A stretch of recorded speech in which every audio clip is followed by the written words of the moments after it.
What do you want to do when you grow up? I'm sure most of us in the room will remember at some point being asked that question. I'd like you all to think back as far back as you can go to the first time you were ever asked that question. Can you remember what answer you first gave? Now, I remember my brother. When he was younger, he was obsessed that when he grew up, he was definitely going to be driving an ice cream van. That was the career he wanted. But perhaps you were more like my friend Claire. Now, when Claire was asked the question, what do you want to do when you grow up, or what do you want to be when you grow up, her answer was quite clear. She wanted to be a killer whale. Now, childhood is an exciting and dramatic period of everyone's lives. We're learning so much about the world we're born into that we don't really take the time to start to understand who we are and what we stand for. So is it any surprise, really, that sometimes when asking children what they want to be when they grow up, we get some peculiar responses? Studies into the career aspirations of children tend to show a predictable trend, starting in a place of creativity and imagination, such as Claire wanting to be the killer whale, or another friend of mine, James, who when he was younger, he said he wanted to be a superhero. He actually wanted to be Batman, to be specific. And as you transition through towards being into your adolescence years and become a teenager, those career aspirations start to change, from a place of creativity through to a place of status and realism. Claire the killer whale, she wanted to become a marine biologist as she became older. James here, he decided he wanted to be a teacher or a police officer. But sometimes we do find children that seem to bypass the influence of society and their families, who get past this idea of wanting to have a job role in status or realism, and they give a more enlightened response to the question, what do you want to do when you grow up? Some children might say, I just want to be happy when I grow up, or I want to make other people happy. And sometimes we get the truly enlightened response to that question, which is, I just want to be me. Now, I'd say we need more of this in the world. We need more children who understand their values and what they stand for before society comes in and starts to try to tell them what it is for them. And I'll tell you a little bit about my story as to why I think this is so important. You see, when I was a child, I was not one of the enlightened. I'll tell you why. Because when I was a child and someone asked me what do I want to be when I grow up, I said I wanted to be a lawyer. And to be specific, I actually wanted to be Fletcher Reed from Liar Liar, if anyone's seen the fantastic Jim Carrey movie that it is. But regardless of the reason for wanting to pursue that career, my parents were naturally thrilled about the idea. So that is what I became. Now, I'm sure most of us in the room will have seen this pyramid before. This is Maslow's hierarchy of needs. It's an old concept, but it's nonetheless a powerful one, and one I think we can all learn something from. The idea is quite simple. To reach a level of sublime motivation, inspiration, and fulfillment in life, we need to tackle our fundamental needs in a logical order. Starting from our base physiological needs, where we're making sure we have food and we have security and comfort, and slowly working our way up level by level until we can reach that end goal, self-actualization, which fundamentally is being or becoming that what you were put on this earth to be or do. I can see my journey in this pyramid. I can see how my formative years have built me up layer by layer. But I can also see now why the journey I've been on in my life has caused me to reach, well, a bit of a brick wall. And I know this is a brick wall that is hit by so many others, maybe of a similar age, similar background, or similar upbringing to me.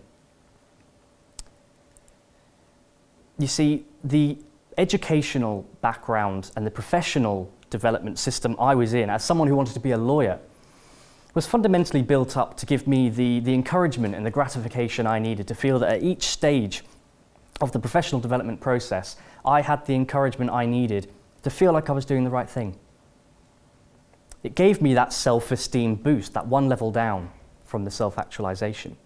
And as a result of that encouragement, where did I end up? I became a lawyer.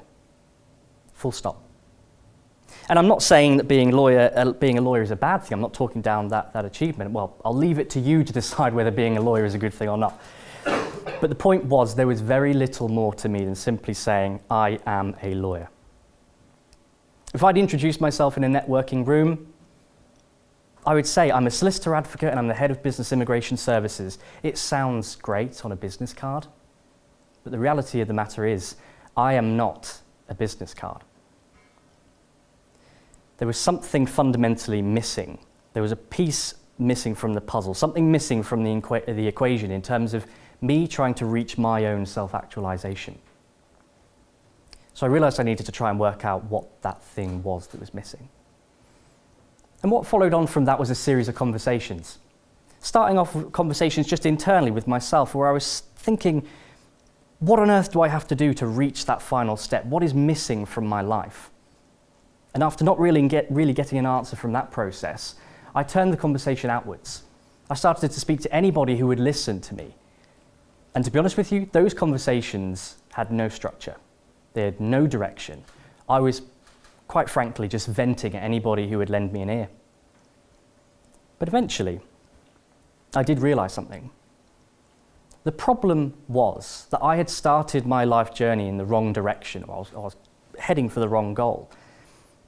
My life up until that point had been my attempt to achieve my naive answer to that question I was asked as a child. What do you want to be when you grow up?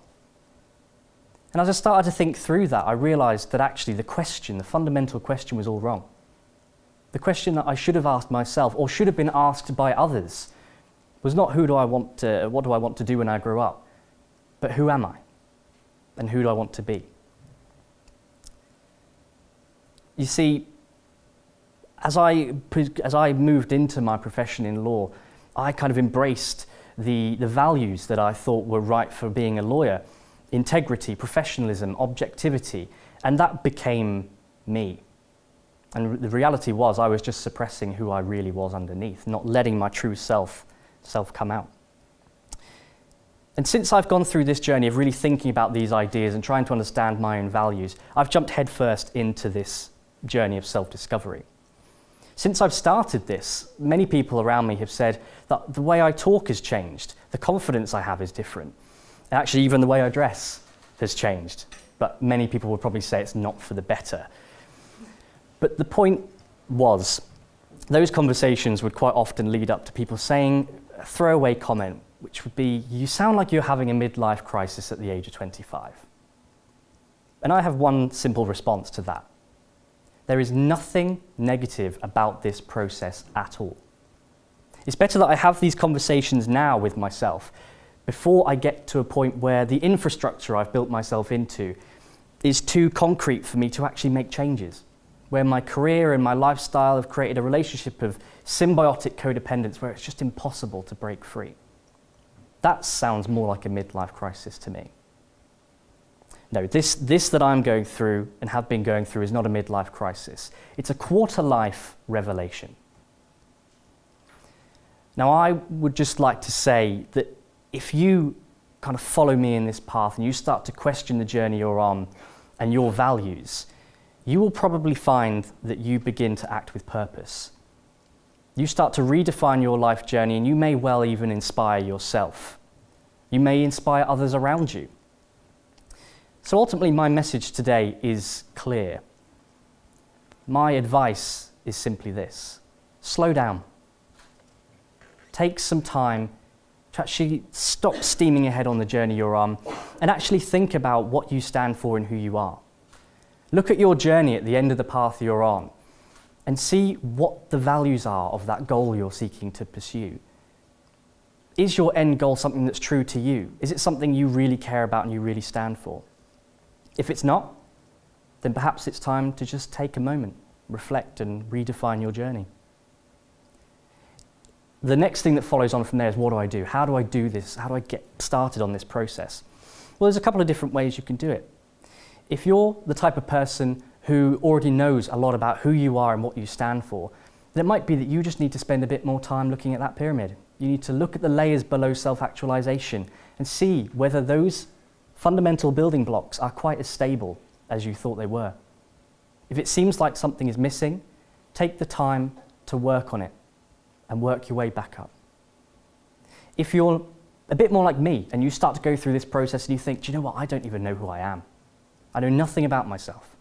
Then perhaps you just need to go through a few different techniques to help you understand yourself better. And there's plenty of things you could do out there.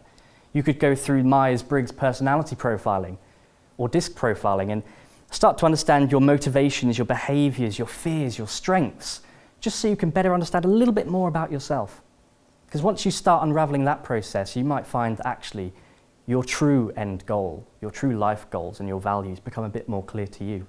And then you can just shift the direction you're on to pursue something in life that's more true to you.